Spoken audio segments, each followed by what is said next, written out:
چوتھی فصل تیمم کے احکام و مسائل۔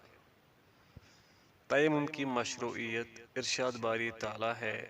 ترجمہ: اور اگر تم بیمار ہو یا سفر کی حالت میں ہو یا تم میں سے کوئی قضائی حاجت سے فارغ ہو کر آیا ہو یا تم عورتوں سے ملے ہو اور تمہیں پانی نہ ملے تو تم پاک مٹی سے تیمم کر لو، اسے اپنے چہروں اور ہاتھوں پر مل لو، بے شک اللہ تعالیٰ معاف کرنے والا بخشنے والا ہے۔ سورۃ النساء۔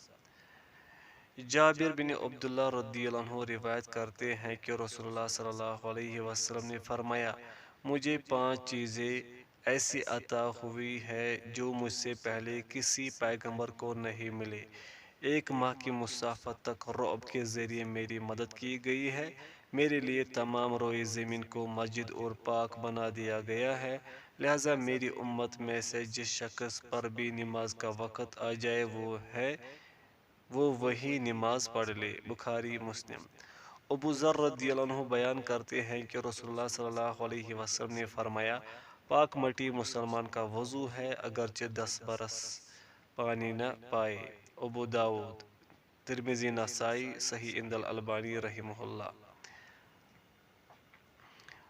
تیمم کب جائز ہے؟ پوائنٹ فرسٹ، جب پانی نہ ملے۔ بہت زیادہ ڈھونڈنے پر بھی اگر پانی نہ ملے یا پانی کے حاصل کرنے میں جان کا ڈر ہو یا پانی کی جگہ تک پہنچنے میں نماز کے فوت ہو جانے کا اندیشہ ہو تو ایسی صورت میں بندہ مسلم کے لیے تیمم جائز ہے۔ ارشاد باری تعالیٰ ہے۔ ترجمہ: اور تمہیں پانی نہ ملے تو تم پاک مٹی سے تیمم کر لو، اسے اپنے چہروں اور ہاتھوں پر مل لو، بے شک اللہ تعالیٰ معاف کرنے والا بخشنے والا ہے۔ سورۃ النساء۔ اگر راستے میں کوئی درندہ، دشمن، آگ یا چور ہو جو پانی کے حصول میں رکاوٹ ہو یا پانی کے پاس اوباش قسم کے لوگ ہوں جن سے عورت اپنی عزت کا ڈر محسوس کرتی ہو تو یہ لوگ پانی نہ پانے والے کے حکم میں ہے اور ان کے لیے تیمم جائز ہے۔ پوائنٹ با، جب سخت ٹھنڈک ہو۔ موسم سرما میں پانی سخت ٹھنڈا ہو اور اس کے استعمال سے نقصان لاحق ہونے کا اندیشہ ہو تو ایسی صورت میں تیمم جائز ہے۔ عمر بن عاص رضی اللہ عنہ بیان فرماتے ہیں کہ غزوہ ذات السلاسل کے موقع پر ایک سرد رات میں مجھے احتلام ہو گیا، مجھے ڈر لاحق ہوا کہ اگر غسل کروں گا تو ٹھنڈک کی شدت کی وجہ سے مر جاؤں گا۔ میں نے تیمم کر کے اپنے ساتھیوں کو صبح کی نماز پڑھائی۔ جب ہم مدینہ آئے تو انہوں نے رسول اللہ صلی اللہ علیہ وسلم سے اس کا ذکر کیا تو آپ صلی اللہ علیہ وسلم نے مجھ سے فرمایا، اے عمر، تو نے اپنے ساتھیوں کو بحالت جنابت نماز پڑھا دی؟ تو میں نے آپ صلی اللہ علیہ وسلم سے غسل نہ کرنے کا سبب بیان کیا اور کہا، میں نے اللہ عز و جل کے اس فرمان کو سنا، وَلَا تَقْتُلُوا أَنفُسَكُمْ إِنَّ اللَّهَ كَانَ بِكُمْ رَحِيمًا، اور تم اپنے آپ کو قتل نہ کرو، یقینا اللہ تعالیٰ تم پر نہایت مہربان ہے۔ سورۃ النساء۔ یہ سن کر رسول اللہ صلی اللہ علیہ وسلم ہنسنے لگے اور آپ نے کچھ نہ کہا۔ ابو داؤد، صحیح عند الالبانی۔ حافظ ابن حجر رحمہ اللہ نے کہا، اس حدیث کی سند قوی ہے، دیکھیے فتح الباری۔ حافظ ابن حجر رحمہ اللہ فرماتے ہیں، تیمم اس شخص کے حق میں جائز ہے جو ٹھنڈک یا کسی اور وجہ سے پانی کے استعمال سے موت کا ڈر محسوس کرتا ہو۔ فتح الباری۔ پوائنٹ جیم، بیماری یا زخم ہو۔ اگر پانی کے استعمال سے پانی کے بڑھ جانے یا زخم کے ٹھیک ہونے میں تاخیر کا اندیشہ ہو تو ایسی صورت میں تیمم جائز ہے۔ ارشاد باری تعالیٰ ہے۔ ترجمہ: اور اگر تم بیمار ہو یا سفر کی حالت میں ہو یا تم میں سے کوئی قضائی حاجت سے فارغ ہو کر آیا ہو یا تم عورتوں سے ملے ہو اور تمہیں پانی نہ ملے تو تم پاک مٹی سے تیمم کر لو، اسے اپنے چہروں اور ہاتھوں پر مل لو، بے شک اللہ تعالیٰ معاف کرنے والا بخشنے والا ہے۔ جابر بن عبداللہ رضی اللہ عنہ بیان کرتے ہیں کہ ہم لوگ ایک سفر میں نکلے، ہم میں سے ایک شخص کے سر پر پتھر لگ گیا اور اس نے سر میں زخم کر ڈالا، پھر اس شخص کو احتلام ہو گیا۔ اس نے اپنے ساتھیوں سے دریافت کیا، کیا تم لوگ میرے لیے شریعت میں تیمم کی رخصت پاتے ہو؟ ان لوگوں نے کہا ہم تمہارے لیے کوئی رخصت نہیں پاتے کیونکہ تم پانی پر قادر ہو، یعنی پانی موجود ہے۔ اس زخمی نے غسل کیا اور مر گیا۔ پھر ہم لوگ جب رسول اللہ صلی اللہ علیہ وسلم کے پاس آئے اور آپ کو اس کی خبر ہوئی تو آپ صلی اللہ علیہ وسلم نے فرمایا ان لوگوں نے ناحق اس کو قتل کیا، اللہ ان کو قتل کرے۔ جب ان کو مسئلہ معلوم نہ تھا تو پوچھ لینا تھا، کیونکہ نہ جاننے کا علاج پوچھنا ہے۔ اس شخص کے لیے کافی تھا کہ تیمم کر لیتا۔ ابو داؤد حسن عند الالبانی رحمہ اللہ۔ پوائنٹ دال، سخت پیاس ہو یا شدت پیاس کی وجہ سے جان کا ڈر ہو۔ اگر پانی تھوڑی مقدار میں موجود ہو لیکن اس بات کا ڈر ہو کہ اگر اس پانی سے وضو کرے تو پیاسا رہ جائے گا یا شدت پیاس سے مر جائے گا، تو ایسی صورت میں پانی کو روک لے اور تیمم کرے۔ امام احمد رحمہ اللہ فرماتے ہیں بعض صحابہ کرام رضی اللہ عنہم پینے کے لیے پانی بچا کر رکھتے اور تیمم کر لیتے۔ مسائل امام احمد۔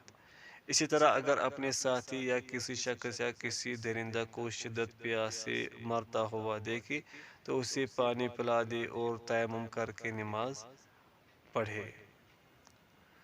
پوائنٹ تھرڈ، تیمم کا طریقہ۔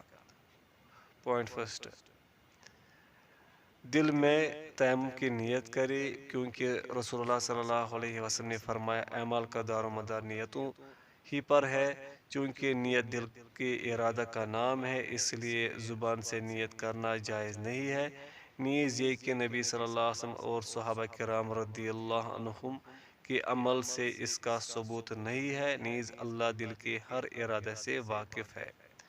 پوائنٹ سیکنڈ، تیمم کے شروع میں بسم اللہ کہیں، ابو داؤد ابن ماجہ۔ پوائنٹ تھرڈ، اپنی دونوں ہتھیلیوں کو پاک مٹی پر ایک بار مارے، پھر کلائی تک دونوں ہاتھ ایک دوسرے پر پھیر لے اور چہرہ پر بھی ایک بار پھیر لے۔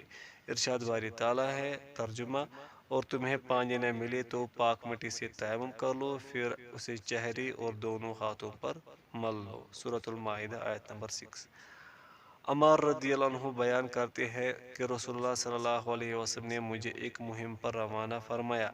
میں جنبی ہو گیا اور مجھے پانی نہ مل سکا تو میں طہارت حاصل کرنے کے لیے زمین پر اس طرح لوٹ گیا جس طرح چوپایا لوٹتا ہے۔ پھر میں نبی صلی اللہ علیہ وسلم کی خدمت میں حاضر ہوا اور اس واقعہ کا تذکرہ کیا تو آپ صلی اللہ علیہ وسلم نے فرمایا تمہارے لیے اتنا کافی تھا کہ اپنے دونوں ہاتھوں سے اس طرح کرتے۔ اس کے بعد آپ صلی اللہ علیہ وسلم نے اپنے دونوں ہاتھوں کو ایک بار زمین پر مارا اور ان پر پھونک مار دی، پھر انہیں اپنے چہرہ اور دونوں ہتھیلیوں پر پھیر لیا۔ صحیح بخاری و صحیح مسلم۔ پوائنٹ فورتھ، جنابت کی حالت میں تیمم۔ جس طرح وضو کے بدلہ تیمم جائز ہے، اسی طرح پانی نہ ملنے یا اس کے استعمال سے عاجزی کی صورت میں غسل جنابت کے بدلہ بھی تیمم جائز ہے۔ عمران رضی اللہ عنہ روایت کرتے ہیں ہم رسول اللہ صلی اللہ علیہ وسلم کے ساتھ ایک سفر میں تھے۔ آپ نے لوگوں کو نماز پڑھائی۔ جب نماز سے پھرے تو اچانک آپ کی نظر ایک آدمی پر پڑی جو لوگوں سے الگ بیٹھے ہوئے تھے اور انہوں نے لوگوں کے ساتھ نماز نہیں پڑھی تھی۔ رسول اللہ صلی اللہ علیہ وسلم نے ان سے پوچھا اے فلاں، لوگوں کے ساتھ نماز پڑھنے سے تمہیں کس چیز نے روکا؟ انہوں نے کہا مجھے جنابت لاحق ہوئی اور پانی نہ مل سکا۔ آپ صلی اللہ علیہ وسلم نے فرمایا تم پر مٹی سے تیمم کرنا لازم ہے، بس وہ تمہارے لیے کافی ہے۔ بخاری مسلم۔ پوائنٹ ففتھ، تیمم کو توڑ دینے والی چیزیں۔ پوائنٹ فرسٹ، جن چیزوں سے وضو ٹوٹ جاتا ہے انہی چیزوں سے تیمم بھی ٹوٹ جاتا ہے، کیونکہ تیمم وضو کے قائم مقام ہے، لہذا جن چیزوں سے وضو ٹوٹے گا انہی چیزوں سے تیمم بھی ٹوٹ جائے گا۔ مثلاً کسی نے چھوٹی ناپاکی کی صورت میں تیمم کیا، پھر اس نے پیشاب کیا یا وضو کو توڑ دینے والی کوئی چیز اسے لاحق ہوئی تو اس کا تیمم باطل ہو گیا۔ پوائنٹ سیکنڈ، اگر پانی کی عدم موجودگی کی بنا پر تیمم کر لیا تو پانی مل جانے کی صورت میں تیمم ٹوٹ جائے گا۔ جیسے کہ ابو ذر رضی اللہ عنہ بیان کرتے ہیں کہ رسول اللہ صلی اللہ علیہ وسلم نے فرمایا، پاک مٹی مسلمان کا وضو ہے، اگرچہ 10 برس پانی نہ پائے اور جب پانی پائے تو اس کو اپنے چمڑے سے لگائے، یہ اس کے حق میں بہتر ہے۔ ابو داؤد، ترمذی، نسائی، صحیح عند الالبانی رحمہ اللہ۔